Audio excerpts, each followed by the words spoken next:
नमस्कार दोस्तों, आज हम बात करेंगे मनोविज्ञान के इतिहास की सबसे प्रभावशाली शख्सियत सिगमंड फ्रॉयड और उनके साइको एनालिसिस के सिद्धांत की। फ्रॉयड के विचार न केवल मनोविज्ञान बल्कि दर्शन, साहित्य और संस्कृति पर भी गहरा प्रभाव डालते हैं। उनके सिद्धांतों ने यह समझने में मदद की कि हमारे व्यवहार के पीछे की वास्तविक वजहें क्या हैं। यह वीडियो उनके विचारों को विस्तार से समझाने का एक प्रयास है। सिगमंड फ्रॉयड ने मनुष्य के मन की गहराई को टटोलने का साहस किया और अनकॉन्शियस माइंड की अवधारणा को सामने रखा। उन्होंने कहा कि हमारा अनकॉन्शियस माइंड, जिसे हम सीधे तौर पर महसूस नहीं कर सकते, हमारे सोचने और व्यवहार करने के तरीके को नियंत्रित करता है। सिगमंड फ्रॉयड के साइको एनालिसिस का सिद्धांत मानव मन की गहराई को समझने का एक अनूठा प्रयास है। उनके अनुसार हमारा मन 3 स्तरों में विभाजित है: कॉन्शियस माइंड, सबकॉन्शियस माइंड और अनकॉन्शियस माइंड। सबसे पहले कॉन्शियस माइंड वह भाग है जिसे हम जागरूक अवस्था में अनुभव करते हैं। यह वह हिस्सा है जो हमारे वर्तमान विचारों, भावनाओं और निर्णयों का आधार है। जब आप किसी विषय पर सोचते हैं, किसी समस्या का समाधान करते हैं या दैनिक जीवन के कार्यों को पूरा करते हैं, तो यह कॉन्शियस माइंड का कार्य है। इसे सरल शब्दों में कहें तो कॉन्शियस माइंड वह है जो हमें अपने आसपास के वातावरण को समझने और उसके साथ बातचीत करने में मदद करता है। हालांकि फ्रॉयड ने स्पष्ट किया कि कॉन्शियस माइंड हमारे मानसिक जीवन का केवल एक छोटा सा हिस्सा है। यह केवल वह सतह है जिसे हम देख और समझ सकते हैं। इसके नीचे सबकॉन्शियस माइंड काम करता है। सबकॉन्शियस माइंड कॉन्शियस और अनकॉन्शियस माइंड के बीच एक सेतु की तरह है। इसमें वे सभी अनुभव और स्मृतियां संग्रहित होती हैं जो हमारी जागरूकता में नहीं होती, लेकिन आवश्यकता पड़ने पर उन्हें याद किया जा सकता है। उदाहरण के लिए, अगर आपसे पूछा जाए कि आपके पहले शिक्षक का नाम क्या था, तो कुछ क्षणों के लिए सोचने के बाद आपको जवाब याद आ सकता है। यह जानकारी सबकॉन्शियस माइंड में संग्रहित होती है और जब आवश्यकता होती है तो यह कॉन्शियस माइंड में आ जाती है। सबकॉन्शियस माइंड हमारे दैनिक जीवन की आदतों और स्वचालित प्रक्रियाओं को भी नियंत्रित करता है, जैसे बिना सोचे समझे साइकिल चलाना या गाड़ी चलाते समय गियर बदलना। ये सभी कार्य सबकॉन्शियस माइंड के माध्यम से होते हैं। ये हमारे अनुभवों और सीखने की प्रक्रिया का संग्रह है जो हमारे जीवन को सरल और व्यवस्थित बनाता है। तीसरा और सबसे गहरा स्तर है अनकॉन्शियस माइंड। फ्रॉयड के अनुसार यह हमारे मन का सबसे बड़ा और सबसे प्रभावशाली हिस्सा है। यह वह जगह है जहां हमारी दबाई हुई इच्छाएं, भय और संघर्ष छिपे रहते हैं। यह भाग हमारे व्यक्तित्व और व्यवहार को गहराई से प्रभावित करता है, हालांकि हम इसे सीधे महसूस नहीं कर सकते। बचपन में जो अनुभव हमें डराते हैं या जिनका सामना करना हमारे लिए कठिन होता है, वे सभी अनकॉन्शियस माइंड में दब जाते हैं। सबकॉन्शियस माइंड के प्रभाव को समझने के लिए फ्रॉयड ने आइसबर्ग मॉडल का उपयोग किया। उन्होंने कहा कि जैसे समुद्र में बर्फ का पहाड़ केवल सतह पर दिखाई देता है और उसका अधिकांश हिस्सा पानी के नीचे छिपा रहता है, वैसे ही हमारा सबकॉन्शियस माइंड हमारे मन का सबसे बड़ा और प्रभावशाली हिस्सा है। यह हमारे सपनों, आवेगों और अनजाने डर के माध्यम से प्रकट होता है। उदाहरण के लिए, अगर किसी व्यक्ति को पानी से डर लगता है और वह ये नहीं समझ पाता कि ऐसा क्यों है, तो इसका कारण उसके अनकॉन्शियस माइंड में छिपा हो सकता है। शायद बचपन में पानी से जुड़ा कोई डरावना अनुभव हुआ हो जिसे उसने भुला दिया हो, लेकिन उसका प्रभाव अभी भी बना हुआ है। फ्रॉयड ने यह भी कहा कि हमारे अधिकांश निर्णय और कार्य अवचेतन मन से प्रेरित होते हैं। भले ही हमें इसका एहसास न हो, लेकिन यह मनोविज्ञान का वह हिस्सा है जो हमारे व्यवहार को गहराई से प्रभावित करता है। यही कारण है कि फ्रॉयड ने साइको एनालिसिस को इतना महत्वपूर्ण माना। उनके अनुसार जब हम अपने अनकॉन्शियस माइंड को समझने और उसे स्वीकार करने में सक्षम हो जाते हैं, तभी हम अपने भीतर के संघर्षों को हल कर सकते हैं। सिगमंड फ्रॉयड के इस सिद्धांत ने मनोविज्ञान की दुनिया में क्रांति ला दी। यह हमें यह सिखाता है कि हमारा मन केवल सतह पर दिखने वाले विचारों और भावनाओं से कहीं अधिक जटिल है। यह हमारी उन छिपी हुई परतों को उजागर करता है जो हमारे व्यक्तित्व और व्यवहार को आकार देती हैं।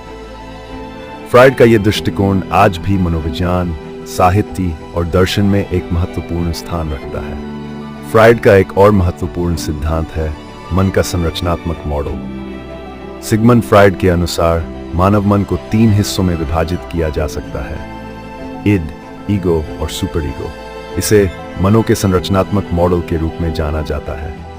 यह मॉडल बताता है कि हमारा मन कैसे काम करता है और हमारी इच्छाओं, नैतिकताओं और तर्कशीलता के बीच कैसे तालमेल बैठाता है। सबसे पहले बात करें इड। यह मन का सबसे मूलभूत और आदिम हिस्सा है। इड हमारी सभी मूल प्रवृत्तियों जैसे भूख, प्यास, यौन इच्छाओं और अन्य सहज प्रवृत्तियों का केंद्र है। यह पूरी तरह से अवचेतन में स्थित होता है और आनंद के सिद्धांत पर काम करता है। इसका मतलब है कि इड केवल तात्कालिक संतुष्टि चाहता है, चाहे वह सही हो या गलत। उदाहरण के लिए, अगर किसी व्यक्ति को भूख लगी है तो इड उसे तुरंत खाना खाने के लिए प्रेरित करेगा, चाहे भोजन उपलब्ध हो या नहीं। इड को नैतिकता, तर्क या सामाजिक मानकों की कोई परवाह नहीं होती। यह पूरी तरह से स्वार्थी होता है और केवल अपनी इच्छाओं को पूरा करने पर केंद्रित रहता है। इसके बाद आता है ईगो। ईगो इड की इच्छाओं और बाहरी दुनिया के बीच मध्यस्थता करने का काम करता है।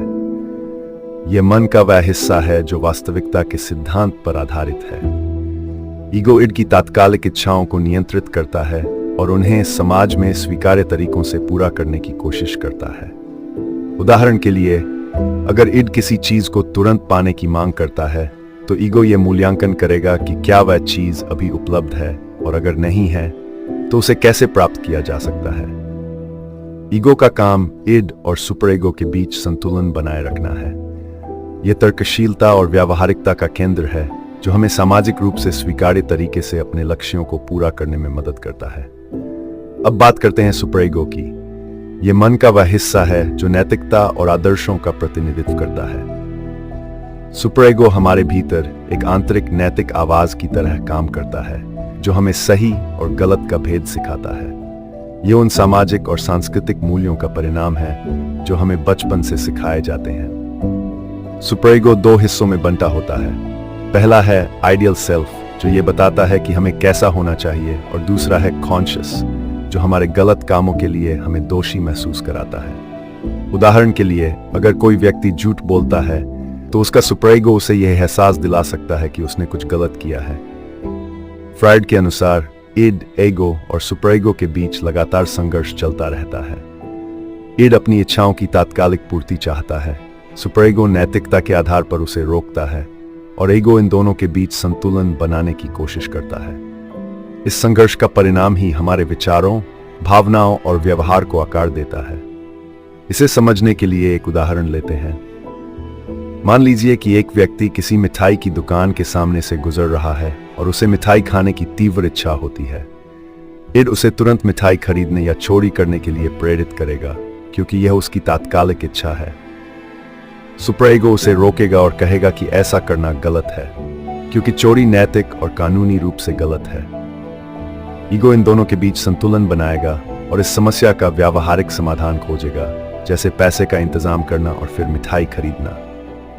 यह मॉडल दिखाता है कि हमारा मन कितना जटिल है और कैसे हमारी इच्छाओं, नैतिकताओं और वास्तविकताओं के बीच तालमेल बैठता है। फ्राइड के अनुसार स्वस्थ मानसिकता तब संभव है जब इड, ईगो और सुपर ईगो के बीच संतुलन बना रहे। अगर इनमें से किसी एक का प्रभाव बहुत अधिक हो जाए तो मानसिक समस्याएं उत्पन्न हो सकती हैं। इस प्रकार फ्राइड का यह मॉडल न केवल मनोविज्ञान को समझने का एक तरीका है, बल्कि यह भी बताता है कि हमारा मन किस प्रकार हमारे जीवन को प्रभावित करता है। सिगमंड फ्राइड ने मनोवैज्ञानिक विकास के चरणों का वर्णन किया, जिसे साइकोसेक्सुअल विकास का सिद्धांत कहा जाता है। उनके अनुसार मानव व्यक्तित्व का विकास जीवन के शुरुआती वर्षों में होता है, और यह विशेष रूप से उन अनुभवों और इच्छाओं पर आधारित होता है जो विभिन्न शारीरिक क्षेत्रों से संबंधित होती हैं। फ्राइड ने इन चरणों को 5 भागों में विभाजित किया: oral stage, anal stage, phallic stage, latency stage और जेनिटल स्टेज। इन चरणों का प्रत्येक व्यक्ति के व्यक्तित्व और मानसिक स्वास्थ्य पर गहरा प्रभाव पड़ता है। पहला चरण ओरल स्टेज है, जो जन्म से लगभग 2.5 महीने की उम्र तक चलता है। इस चरण में बच्चे का ध्यान पूरी तरह से उसके मुंह पर केंद्रित होता है। बच्चे को संतुष्टि तब मिलती है जब वह दूध पीता है, अंगूठा चूसता है या किसी वस्तु को मुंह में डालता है। फ्राइड के अनुसार इस चरण में बच्चे की मूलभूत जरूरतों की पूर्ति से उसके व्यक्तित्व की नींव रखी जाती है। यदि इस दौरान बच्चे की इच्छाओं को ठीक से संतुष्ट नहीं किया जाता या अत्यधिक संतुष्ट किया जाता है तो व्यक्ति का मौखिक व्यक्तित्व विकसित हो सकता है। इसका मतलब है कि वयस्क होने पर वह व्यक्ति धूम्रपान, खाने या बोलने जैसी आदतों में एक्सट्रीम प्रवृत्ति दिखा सकता है।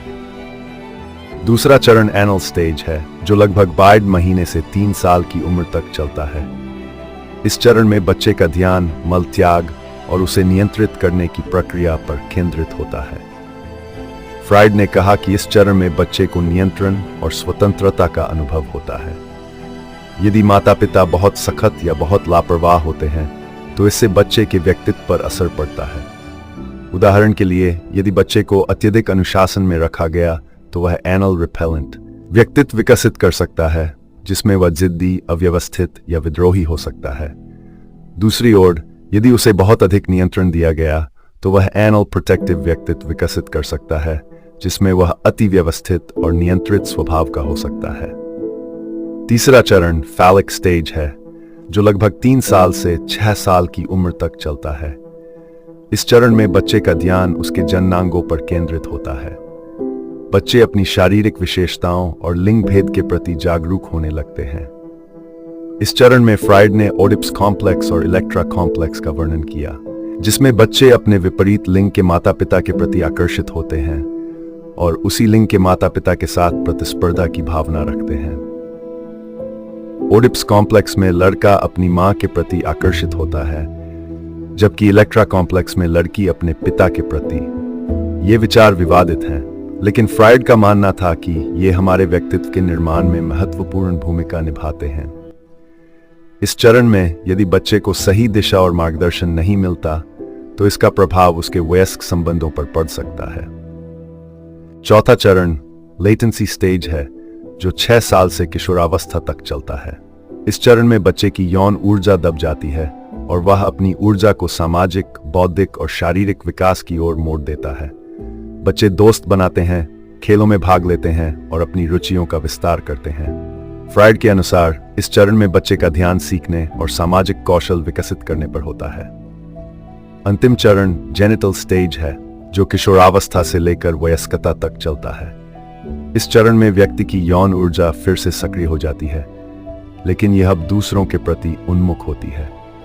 इस चरण में व्यक्ति परिपक्व संबंध बनाता है और समाज में अपनी भूमिका को समझता है। फ्राइड के अनुसार इस चरण में सफलता इस बात पर निर्भर करती है कि व्यक्ति ने अपने पिछले चरणों में कितनी अच्छी तरह संतुलन बनाया है। यदि पिछले चरणों में कोई समस्या रही है तो इसका प्रभाव व्यक्ति के संबंधों और भावनात्मक स्थिरता पर पड़ सकता है। सिगमंड फ्राइड का यह सिद्धांत हमें यह समझने में मदद करता है कि कैसे बचपन के अनुभव हमारे व्यक्तित्व और व्यवहार को आकार देते हैं। ये भी बताता है कि यदि किसी चरण में कोई समस्या उत्पन्न होती है तो इसका असर जीवन भर रह सकता है।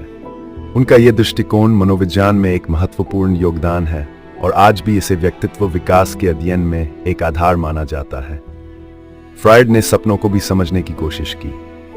उन्होंने सपनों के विश्लेषण को साइकोएनालिसिस का एक महत्वपूर्ण हिस्सा माना। उनके अनुसार सपने हमारे अवचेतन मन की खिड़की हैं, जो उन इच्छाओं, भावनाओं और विचारों को प्रकट करते हैं जिन्हें हम अपने जागृत अवस्था में दबा देते हैं। उन्होंने अपनी पुस्तक द इंटरप्रिटेशन ऑफ ड्रीम्स में इस विषय को विस्तार से समझाया। फ्राइड का मानना था कि हमारे सपने केवल आकस्मिक घटनाओं का परिणाम नहीं है, बल्कि ये हमारे भीतर की छिपी हुई इच्छाओं और संघर्षों का प्रतीकात्मक रूप होते हैं। फ्राइड के अनुसार सपनों का मुख्य उद्देश्य हमारी अवचेतन इच्छाओं को व्यक्त करना होता है। उन्होंने ये कहा कि जब हम जागृत अवस्था में होते हैं तो हमारा ईगो इन इच्छाओं को दबा देता है, क्योंकि वे सामाजिक या नैतिक रूप से स्वीकार्य नहीं होती। लेकिन जब हम सोते हैं तो ये इच्छाएं प्रतीकों के माध्यम से प्रकट होती हैं। उदाहरण के लिए, यदि किसी व्यक्ति को अपनी किसी इच्छा को लेकर अपराध बोध है तो वह इच्छा सपने में किसी और रूप में दिखाई दे सकती है। सपनों को फ्राइड ने 2 भागों में विभाजित किया, मैनिफेस्ट कंटेंट और लेटेंट कंटेंट। मैनिफेस्ट कंटेंट वह हिस्सा है जिसे हम सपने में स्पष्ट रूप से देखते हैं। यह आमतौर पर अजीब और प्रतीकात्मक होता है। लेटेंट कंटेंट वह छिपा हुआ अर्थ है जिसे समझने के लिए सपने के प्रतीकों का विश्लेषण करना पड़ता है। उदाहरण के लिए, यदि कोई व्यक्ति सपने में पानी देखता है तो ये पानी व्यक्ति की भावनात्मक स्थिति या अवचेतन इच्छाओं का प्रतीक हो सकता है। फ्राइड ने सपनों के निर्माण की प्रक्रिया को समझाने के लिए ड्रीम वर्क नामक एक अवधारणा पेश की। ड्रीम वर्क वह प्रक्रिया है जिसके माध्यम से अवचेतन इच्छाएं प्रतीकों के रूप में प्रकट होती हैं। इसमें 3 मुख्य तत्व होते हैं। Number 1, condensation. इसमें कई विचार और इच्छाएं एक ही प्रतीक या घटना में समाहित हो जाती हैं। उदाहरण के लिए, यदि कोई व्यक्ति सपने में एक परिचित चेहरा देखता है तो यह चेहरा उस व्यक्ति की कई भावनाओं और विचारों का मिश्रण हो सकता है।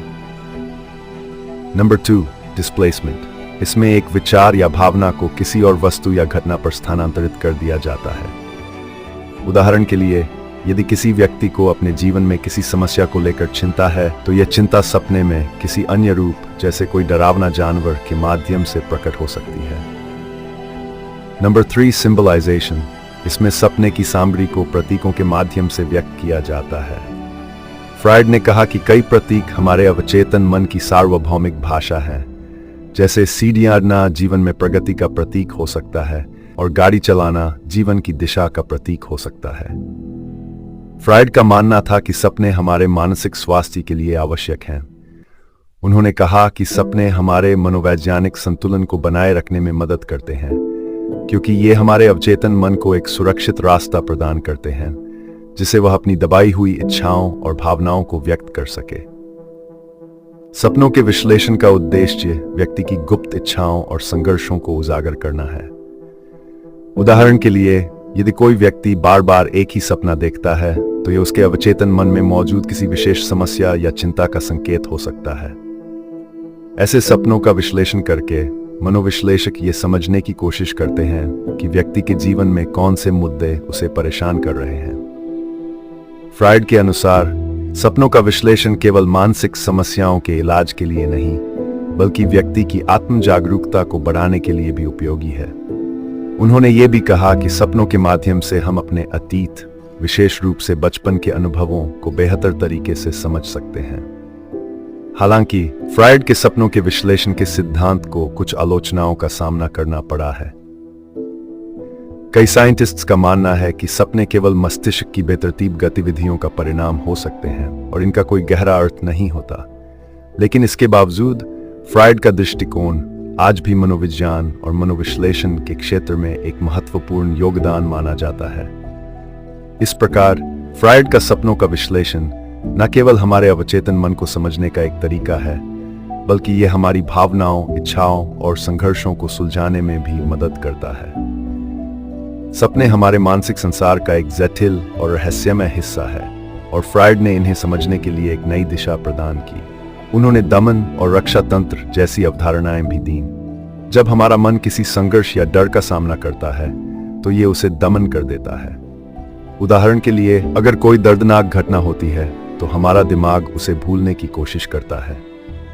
इसे ही दमन कहा जाता है। सिगमंड फ्राइड ने डिफेंस मैकेनिज्म्स की अवधारणा प्रस्तुत की, जो हमारे मानसिक तंत्र के स्वाभाविक तरीकों को समझाने का प्रयास करती है। उन्होंने कहा कि हमारे मन के भीतर लगातार तनाव और संघर्ष चलता रहता है, विशेष रूप से ईगो और सुपर ईगो के बीच। ईड हमारी मूलभूत इच्छाओं और प्रवृत्तियों का प्रतिनिधित्व करता है, जो तात्कालिक संतुष्टि चाहता है। सुपर ईगो नैतिकता और आदर्शों का प्रतीक है, जो हमें सही और गलत का बोध कराता है। ईगो इन दोनों के बीच संतुलन बनाने का काम करता है। जब ईगो पर बहुत अधिक तनाव होता है तो वह डिफेंस मैकेनिज्म्स का उपयोग करके मन को स्थिरता प्रदान करता है। डिफेंस मैकेनिज्म्स अवचेतन स्तर पर काम करते हैं और हमें उन भावनाओं, इच्छाओं या स्थितियों से बचाने की कोशिश करते हैं जिन्हें स्वीकार करना कठिन होता है। यह प्रक्रिया स्वाभाविक होती है और कई बार हमें इसका एहसास भी नहीं होता। हालांकि लंबे समय तक इन तंत्रों का उपयोग मानसिक स्वास्थ्य के लिए हानिकारक हो सकता है। फ्राइड और उनकी बेटी एना फ्राइड ने इन तंत्रों को विस्तार से समझाया। रिप्रेशन डिफेंस मैकेनिज्म का सबसे मूल रूप है। इसमें ईगो उन विचारों, इच्छाओं या यादों को अवचेतन में दबा देता है जो व्यक्ति के लिए असहनीय या दर्दनाक हो सकते हैं। उदाहरण के लिए, यदि किसी व्यक्ति के बचपन में कोई दर्दनाक अनुभव हुआ हो तो उसका दिमाग उस घटना को अवचेतन में छिपा देता है ताकि वह सामान्य रूप से जीवन जी सके। हालांकि ये दबी हुई यादें कभी कभी सपनों व्यवहार या भावनात्मक समस्याओं के रूप में सामने आ सकती हैं। डिनायल एक और सामान्य डिफेंस मैकेनिज्म है जिसमें व्यक्ति उस वास्तविकता को स्वीकार करने से इनकार कर देता है जो उसके लिए बहुत अधिक तनावपूर्ण हो सकती है। उदाहरण के लिए, यदि किसी को गंभीर बीमारी हो और वह इसका इलाज करने के बजाय इसे नकार दे, तो ये डिनायल का उदाहरण है। यह तंत्र व्यक्ति को अस्थायी रूप से तनाव से बचा सकता है, लेकिन लंबे समय में यह समस्या को और बढ़ा सकता है। प्रोजेक्शन वह प्रक्रिया है जिसमें व्यक्ति अपनी अस्वीकार्य भावनाओं, इच्छाओं या विचारों को दूसरों पर आरोपित कर देता है। उदाहरण के लिए, यदि कोई व्यक्ति किसी और से ईर्ष्या करता है, तो वह दावा कर सकता है कि दूसरा व्यक्ति उससे ईर्ष्या कर रहा है। यह तंत्र व्यक्ति को आत्मालोचना से बचाने का प्रयास करता है। डिस्प्लेसमेंट तब होता है जब व्यक्ति अपनी भावनाओं को उस लक्ष्य की ओर मोड़ देता है जो अधिक सुरक्षित या स्वीकार्य हो। उदाहरण के लिए, यदि कोई व्यक्ति अपने बॉस से नाराज है लेकिन उसे सीधे व्यक्त नहीं कर सकता, तो वह अपनी नाराजगी घर पर किसी और पर निकाल सकता है। सब्लिमेशन एक सकारात्मक डिफेंस मैकेनिज्म है जिसमें व्यक्ति अपनी अस्वीकार्य इच्छाओं या प्रवृत्तियों को सामाजिक रूप से स्वीकार्य गतिविधियों में बदल देता है। उदाहरण के लिए, कोई व्यक्ति जिसे आक्रामक प्रवृत्ति है, वह खेलों में भाग लेकर अपनी ऊर्जा को सकारात्मक दिशा में मोड़ सकता है। फ्रायड ने इसे डिफेंस मैकेनिज्म का सबसे परिपक्व रूप माना। रैशनलाइजेशन वह प्रक्रिया है जिसमें व्यक्ति अपने अस्वीकार्य व्यवहार या असफलताओं को तर्क के माध्यम से सही ठहराने की कोशिश करता है। उदाहरण के लिए, यदि कोई छात्र परीक्षा में फेल हो जाता है, तो वह यह कह सकता है कि परीक्षा का पेपर बहुत कठिन था, बजाय इसके कि वह अपनी तैयारी की कमी को स्वीकार करे। रिग्रेशन एक और डिफेंस मैकेनिज्म है जिसमें व्यक्ति तनावपूर्ण स्थितियों में अपने पिछले विकास के चरणों में वापस चला जाता है। उदाहरण के लिए, एक वयस्क जो अत्यधिक तनाव का सामना कर रहा है, वह बच्चा जैसा व्यवहार करने लग सकता है, जैसे रोना या जिद करना। यह तंत्र व्यक्ति को अस्थायी रूप से सुरक्षा और आराम का अनुभव देता है। फ्रायड ने इन तंत्रों को हमारी मानसिक संरचना का एक महत्वपूर्ण हिस्सा बताया। उन्होंने ये भी कहा कि इनका उपयोग अस्थायी रूप से हमें तनाव और चिंता से बचाने के लिए फायदेमंद हो सकता है। हालांकि यदि कोई व्यक्ति लंबे समय तक इन तंत्रों का उपयोग करता है, तो यह उसकी वास्तविक समस्याओं को सुलझाने में बाधा बन सकता है। डिफेंस मैकेनिज्म हमें यह समझने में मदद करते हैं कि हम कठिन परिस्थितियों में अपने मनोवैज्ञानिक संतुलन को कैसे बनाए रखते हैं। हालांकि यह आवश्यक है कि हम अपनी समस्याओं का सामना करें और उन्हें सुलझाने का प्रयास करें, बजाय इसके कि हम लगातार इन तंत्रों पर निर्भर रहें। फ्रायड का यह दृष्टिकोण मनोविज्ञान में हमारे व्यवहार और मानसिक संरचना को समझने के लिए एक महत्वपूर्ण आधार प्रदान करता है। फ्रायड के विचारों को कई बार आलोचना का सामना करना पड़ा। उनके कई सिद्धांत, जैसे कि यौन इच्छाओं पर उनका अत्यधिक जोर, साइंटिफिक रूप से सिद्ध नहीं हो पाए, लेकिन इसमें कोई शक नहीं कि उन्होंने मनोविज्ञान को एक नई दिशा दी। उनके मनोविश्लेषण का सिद्धांत आज भी मनोविज्ञान और दर्शन के क्षेत्र में बहुत प्रभावशाली है। सिगमंड फ्रायड, जिन्हें आधुनिक मनोविज्ञान और मनोविश्लेषण का जनक माना जाता है, ने मानव मन और उसके जटिल व्यवहार को समझने के लिए अद्वितीय दृष्टिकोण प्रस्तुत किया। उनकी सोच और सिद्धांतों ने मनोविज्ञान को एक नई दिशा दी, लेकिन इन्हीं सिद्धांतों को लेकर व्यापक आलोचना भी हुई। उनके योगदान और आलोचनाओं को विस्तार से समझना आवश्यक है ताकि उनके कार्य का समग्र मूल्यांकन किया जा सके। फ्रायड का सबसे बड़ा योगदान उनकी मनोविश्लेषण की अवधारणा है, जिसने यह समझाने का प्रयास किया कि मानव व्यवहार का एक बड़ा हिस्सा अवचेतन मन से संचालित होता है। उन्होंने यह विचार प्रस्तुत किया कि मन 3 भागों में विभाजित है: ईड, ईगो और सुपर ईगो, जो हमारे भीतर चलने वाले आंतरिक संघर्षों को परिभाषित करते हैं। इस मॉडल ने यह समझने में मदद की कि कैसे हमारी अवचेतन इच्छाएं, सामाजिक मानदंड और व्यक्तिगत अनुभव हमारे निर्णयों और भावनाओं को प्रभावित करते हैं। फ्रायड के मनोवैज्ञानिक विकास के चरणों का सिद्धांत भी उनके योगदान में शामिल है। उन्होंने बताया कि बचपन के अनुभव हमारे व्यक्तित्व और मानसिक स्वास्थ्य को कैसे प्रभावित करते हैं। उनका यह विचार कि बचपन के अनुभव वयस्कता में हमारे व्यवहार और समस्याओं की जड़ हो सकते हैं, आज भी मनोविज्ञान में गहराई से स्वीकार किया जाता है। हालांकि फ्राइड के सिद्धांतों को लेकर आलोचना भी कम नहीं हुई। सबसे प्रमुख आलोचना यह है कि उनके कई विचार साइंटिफिक परीक्षण और प्रमाण की कसौटी पर खरे नहीं उतरते। उदाहरण के लिए उनके मनोवैज्ञानिक विकास के चरणों जैसे ओडिपस कॉम्प्लेक्स को लेकर सवाल उठाए गए हैं, क्योंकि इनमें सांस्कृतिक और सामाजिक कारकों की उपेक्षा की गई है। फ्राइड की आलोचना इस बात को लेकर भी होती है कि उनके सिद्धांत अत्यधिक यौन केंद्रित थे। उन्होंने मानव व्यवहार को समझाने में यौन प्रवृत्तियों को प्रमुख स्थान दिया, जिसे कई आलोचकों ने अतिशयोक्ति माना।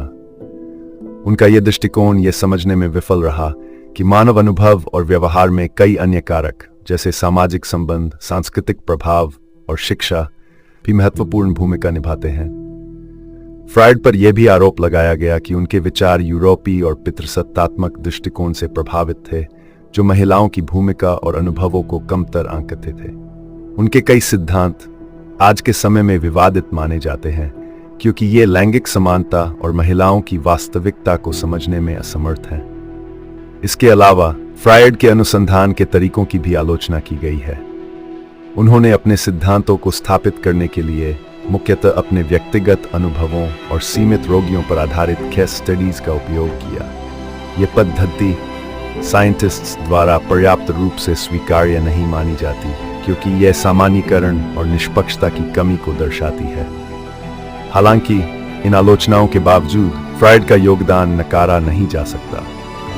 उन्होंने मानव मन और व्यवहार को समझने के लिए एक नई भाषा और दृष्टिकोण प्रदान किया। उनके विचारों ने मनोविज्ञान, साहित्य, दर्शन और सांस्कृतिक अध्ययन सहित कई क्षेत्रों को प्रभावित किया। उन्होंने यह दिखाया कि मानव व्यवहार केवल सतही नहीं है, बल्कि इसके पीछे गहरी मनोवैज्ञानिक प्रक्रियाएं काम करती हैं। फ्राइड की सबसे बड़ी उपलब्धि यह है कि उन्होंने सबकॉन्शियस माइंड को मनोविज्ञान के मुख्य धारा में शामिल किया। उन्होंने यह सोचने के लिए प्रेरित किया कि हमारे भीतर छिपी हुई इच्छाएं, भावनाएं और संघर्ष हमारे जीवन को कैसे आकार देते हैं। उनके विचार आज भी मनोचिकित्सा, कला और लोकप्रिय संस्कृति में व्यापक रूप से उपयोग किए जाते हैं। अंततः फ्राइड के सिद्धांतों को पूरी तरह से स्वीकार करना या उन्हें पूरी तरह से खारिज करना संभव नहीं है। उनके कार्य ने विचार विमर्श और अनुसंधान के लिए एक आधार प्रदान किया, जिसने मनोविज्ञान को एक गहरे और अधिक सूक्ष्म विज्ञान के रूप में विकसित किया।